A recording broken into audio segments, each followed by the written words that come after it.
മുസ്ലിം സമൂഹത്തിന് വഖഫ് ഭൂമി നേടിക്കൊടുക്കാൻ ഇടതു സർക്കാർ സഹായിച്ചിട്ടുണ്ടെന്ന വാദവുമായി CPM സംസ്ഥാന കമ്മിറ്റി അംഗം P. ജയരാജൻ. കേരള മുസ്ലിം രാഷ്ട്രീയം, രാഷ്ട്രീയ ഇസ്ലാം എന്ന തൻ്റെ പുതിയ പുസ്തകത്തിലാണ് ജയരാജൻ ഇക്കാര്യങ്ങൾ സൂചിപ്പിക്കുന്നത്.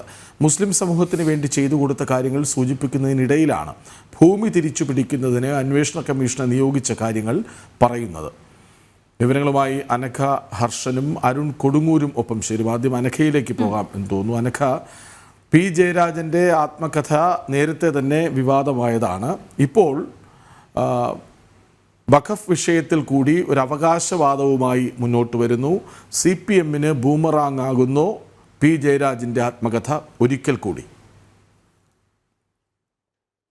ശരിക്കും തീർച്ചയായും കൃഷ്ണരാജ്, അതായത് CPMന്റെ നിലപാട് എല്ലാ കാലത്തും വഖഫ്കാർക്ക് ഒപ്പമായിരുന്നു, വഖഫിന്റെ കയ്യേറ്റത്തിനൊപ്പമായിരുന്നു എന്ന് തെളിയിക്കുന്നതാണ് പാർട്ടിയിലെ തന്നെ CPMലെ തലമുതിർന്ന നേതാവായിട്ടുള്ള സംസ്ഥാന കമ്മിറ്റി അംഗം P. ജയരാജന്റെ ഏറെ പ്രധാനപ്പെട്ട പുസ്തകമായിട്ടുള്ള കേരള മുസ്ലിം രാഷ്ട്രീയം, രാഷ്ട്രീയം ഇസ്ലാം എന്ന പുസ്തകത്തിലെ വരികൾ. അതിൽ കൃത്യമായി തന്നെ പറയുന്നുണ്ട്, ഈ കേരളത്തിലുള്ള വഖഫ് ഭൂമി തിരിച്ചുപിടിക്കാനായി ജഡ്ജ് നിസാർ കമ്മീഷൻ അധ്യക്ഷനായിട്ടുകൊണ്ടുള്ള ഒരു സമിതി രൂപീകരിച്ചു. ഈ സമിതി നിരവധി കണ്ടെത്തലുകൾ കണ്ടെത്തിയിട്ടുണ്ട്. കേരളത്തിൽ വിവിധയിടങ്ങളിൽ ഭൂമി ഉണ്ടെന്ന് കണ്ടെത്തിയിട്ടുണ്ട്. ആ കാര്യങ്ങളൊക്കെ തന്നെ സർക്കാർ അംഗീകരിച്ചു എന്നാണ് അദ്ദേഹം തന്റെ പുസ്തകത്തിൽ പറയുന്നത്. ആ വരികൾ, അദ്ദേഹത്തിന്റെ പുസ്തകത്തിലെ വരികൾ ഇങ്ങനെയാണ്, അത് ഞാൻ വായിക്കാം. വഖഫ് സ്വത്തുക്കളുടെയും സ്ഥാവരജംഗമ വസ്തുക്കളുടെയും കണക്കെടുക്കുന്നതിനും അന്യാധീനപ്പെട്ടവ തിരിച്ചുപിടിക്കുന്നതിനും ജസ്റ്റിസ് നിസാറിന്റെ നേതൃത്വത്തിൽ അന്വേഷണ കമ്മീഷനെ നിയോഗിച്ചു. കമ്മീഷൻ റിപ്പോർട്ട് അംഗീകരിക്കുകയും അന്യാധീനപ്പെട്ട സ്വത്ത് തിരിച്ചുപിടിക്കാൻ തീരുമാനിക്കുകയും ചെയ്തു. ഇതാണ് ജയരാജന്റെ പുസ്തകത്തിലെ വരികൾ. ഇതിൽ നിന്നും കൃത്യമായി CPMന്റെ നിലപാട്, അന്ന് CPM എടുത്തൊരു നിലപാട്, വഖഫ് വിഷയത്തിൽ എടുത്തൊരു നിലപാട് കൃത്യമായി തന്നെ നമുക്ക് ഈ വരികളിൽ നിന്ന് വായിച്ചെടുക്കാൻ കഴിയും.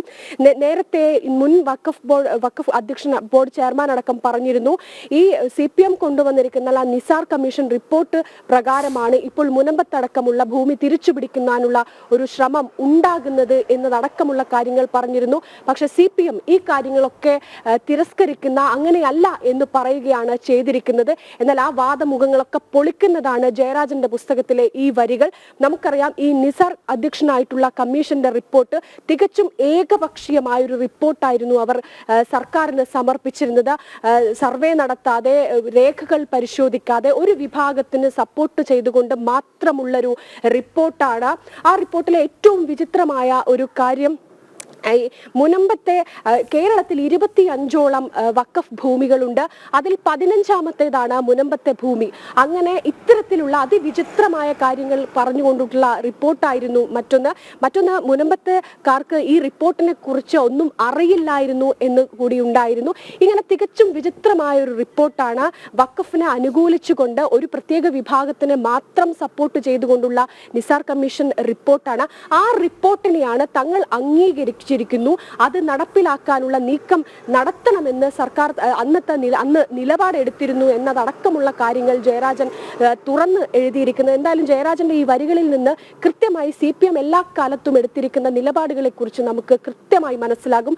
വഖഫിനൊപ്പമാണ്, വഖഫ് കയ്യേറ്റങ്ങൾക്ക് പിന്തുണ പ്രഖ്യാപിക്കുന്ന നിലപാടാണ് CPM സ്വീകരിച്ചിരിക്കുന്നത് എന്ന് കൃത്യമായി പറയാം.